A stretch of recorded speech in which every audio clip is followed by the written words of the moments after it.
जय हिंद दोस्तों एक बार फिर से आप सभी का स्वागत है हमारी इस ज्ञान की दुनिया में।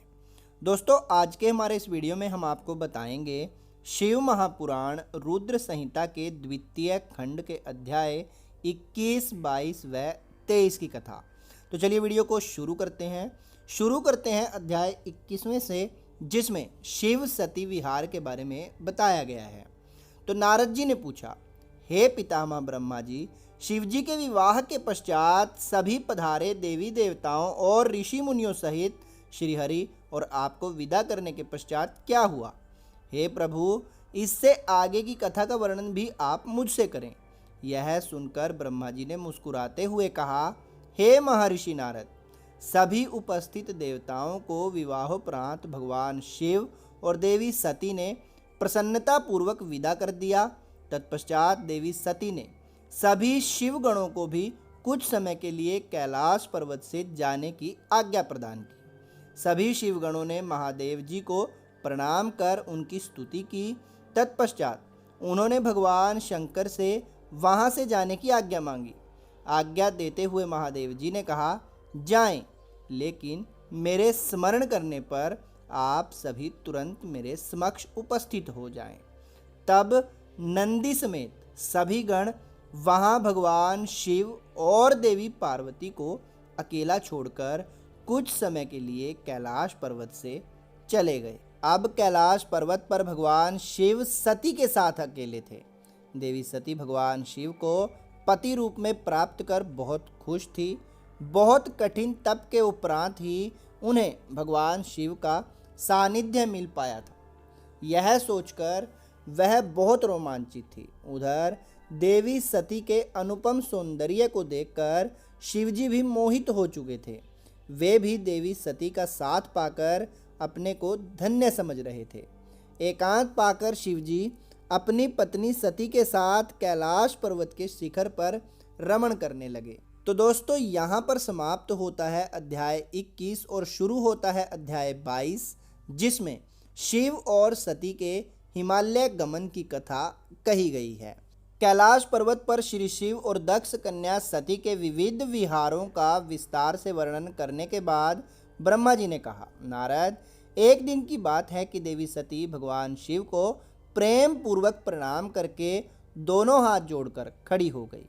उन्हें चुपचाप खड़े देखकर भगवान शिव समझ गए कि देवी सती के मन में कुछ बात अवश्य है जिसे वह कहना चाह रही हैं।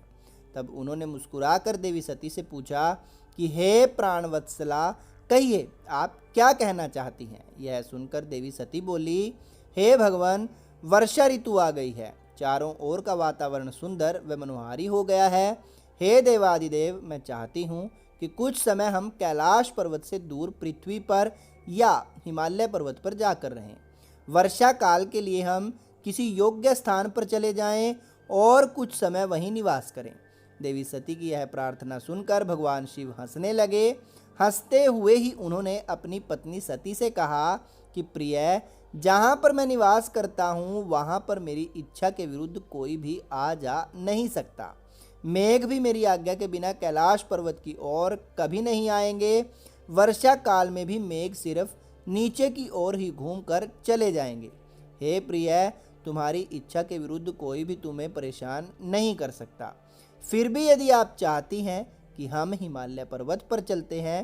तत्पश्चात भगवान शिव अपनी पत्नी सती के साथ हिमालय पर्वत चले गए। कुछ समय वहां प्रसन्नतापूर्वक विहार करने के पश्चात वे पुनः अपने निवास पर लौट आए। तो दोस्तों यहाँ पर समाप्त होता है अध्याय 22 और शुरू होता है 23वां अध्याय, जिसमें शिव द्वारा ज्ञान और मोक्ष का वर्णन है। तो ब्रह्मा जी बोले, हे महर्षि नारद, भगवान शिव और सती के हिमालय के वापस आने के पश्चात वे पुनः पहले की तरह कैलाश पर्वत पर अपना निवास करने लगे। एक दिन देवी सती ने भगवान शिव को भक्ति भाव से नमस्कार किया और कहने लगी, हे देवादिदेव महादेव, कल्याण सागर, आप सभी की रक्षा करते हैं। हे भगवान, मुझ पर भी अपनी कृपा दृष्टि कीजिए। प्रभु, आप परम पुरुष और सबके स्वामी हैं। आप रजोगुण, तमोगुण और सत्वगुण से दूर हैं। आपको पति रूप में पाकर मेरा जन्म सफल हो गया। हे करुणा निधान, आपने मुझे हर प्रकार का सुख दिया है। तथा मेरी हर इच्छा की पूर्ति की है, परंतु अब मेरा मन तत्वों की खोज करना चाहता है। मैं उस परम तत्व का ज्ञान प्राप्त करना चाहती हूँ जो सभी को सुख प्रदान करने वाला है, जिसे पाकर जीव संसार के दुखों और मोह माया से मुक्त हो जाता है और उसका उद्धार हो जाता है। प्रभु मुझ पर कृपा कर आप मेरा ज्ञानवर्धन करें। ब्रह्मा जी बोले, मुने, इस प्रकार आदिशक्ति देवी सती ने जीवों के उद्धार के लिए भगवान शिव से प्रश्न किया। उस प्रश्न को सुनकर महान योगी, सबके स्वामी भगवान शिव प्रसन्नता पूर्वक बोले, हे देवी, हे दक्ष नंदिनी, मैं तुम्हें इस अमृतमयी कथा को सुनाता हूँ, जिसे सुनकर मनुष्य संसार के बंधनों से मुक्त हो जाता है। यही वह परम तत्व विज्ञान है जिसके उदय होने से मेरा ब्रह्म स्वरूप है। ज्ञान प्राप्त करने पर उस विज्ञानी पुरुष की बुद्धि शुद्ध हो जाती है। उस विज्ञान की माता मेरी भक्ति है। यह योग और मोक्ष रूप को प्रदान करती है। भक्ति और ज्ञान सदा सुख प्रदान करता है। भक्ति के बिना ज्ञान और ज्ञान के बिना भक्ति की प्राप्ति नहीं होती है। हे देवी, मैं सदा अपने भक्तों के अधीन हूँ। भक्ति दो प्रकार की होती है, सगुण और निर्गुण। शास्त्रों से प्रेरित और हृदय से सहज प्रेम से प्रेरित भक्ति श्रेष्ठ होती है, परंतु किसी वस्तु की कामना स्वरूप की गई भक्ति निम्न कोटि की होती है। हे प्रिय, मुनियों ने सगुण और निर्गुण नामक दोनों भक्तियों के नौनों भेद बताए हैं। श्रवण, कीर्तन, स्मरण, सेवन, दास्य, अर्चन, वंदन, सख्य और आत्मसमर्पण ही भक्ति के अंग माने जाते हैं। जो एक स्थान पर स्थिरता पूर्वक बैठकर तन मन को एकाग्र चित्त करके मेरी कथा और कीर्तन को प्रतिदिन सुनता है, इसे श्रवण कहा जाता है। जो अपने हृदय में मेरे दिव्य जन्म कर्मों का चिंतन करता है और उसका अपनी वाणी से उच्चारण करता है, इसे भजन रूप में जाना जाता है। मेरे स्वरूप को नित्य अपने आसपास हर वस्तु में तलाश कर मुझे सर्वत्र व्यापक मानना तथा सदैव मेरा चिंतन करना ही स्मरण है।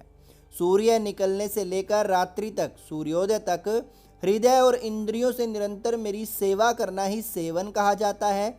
स्वयं को प्रभु का किंकर समझकर अपने हृदयामृत में भोग से भगवान का स्मरण दास्य कहा जाता है। अपने धन और वैभव के अनुसार 16 उपचारों के द्वारा मनुष्य द्वारा की गई मेरी पूजा अर्चन कहलाती है। मन, ध्यान और वाणी से मंत्रों का उच्चारण करते हुए इष्ट देव को नमस्कार करना वंदन कहा जाता है।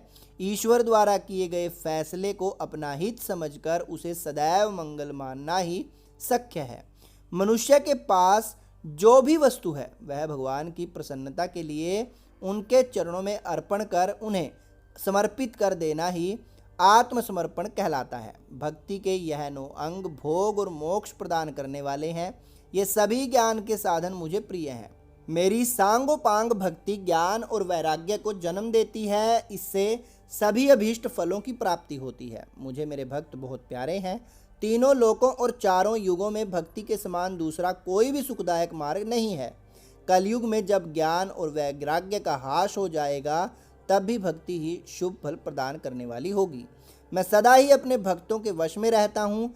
मैं अपने भक्तों की विपरीत परिस्थिति में सदैव सहायता करता हूँ और उनके सभी कष्टों को दूर करता हूँ। मैं अपने भक्तों का रक्षक हूँ। ब्रह्मा जी बोले, नारद देवी सती को भक्त और भक्ति का महत्व सुनकर बहुत प्रसन्नता हुई। उन्होंने भगवान शिव को प्रणाम किया और पुनः शास्त्रों के बारे में पूछा। वे यह जानना चाहती थी कि सभी जीवों का उद्धार करने वाला, उन्हें सुख प्रदान करने वाला, सभी साधनों का प्रतिपादक शास्त्र कौन सा है। वे ऐसे शास्त्र का महात्म्य सुनना चाहती थी। सती का प्रश्न सुनकर शिवजी ने प्रसन्नता पूर्वक सब शास्त्रों के विषय में देवी सती को बताया। महेश्वर ने 5 अंगों सहित तंत्र शास्त्र, यंत्र शास्त्र तथा सभी देवेश्वरों की महिमा का वर्णन किया। उन्होंने इतिहास की कथा भी सुनाई, पुत्र और स्त्री के धर्म की महिमा भी बताई, मनुष्यों को सुख प्रदान करने वाले वैद्यक शास्त्र तथा ज्योतिष शास्त्र का भी वर्णन किया। भगवान शिव ने भक्तों का महात्म्य और राजधर्म भी बताया। इसी प्रकार भगवान शिव ने सती को उनके पूछे सभी प्रश्नों का उत्तर देते हुए सभी कथाएं सुनाई। दोस्तों, यहाँ पर समाप्त होता है अध्याय 23वां और हमारा आज का वीडियो भी।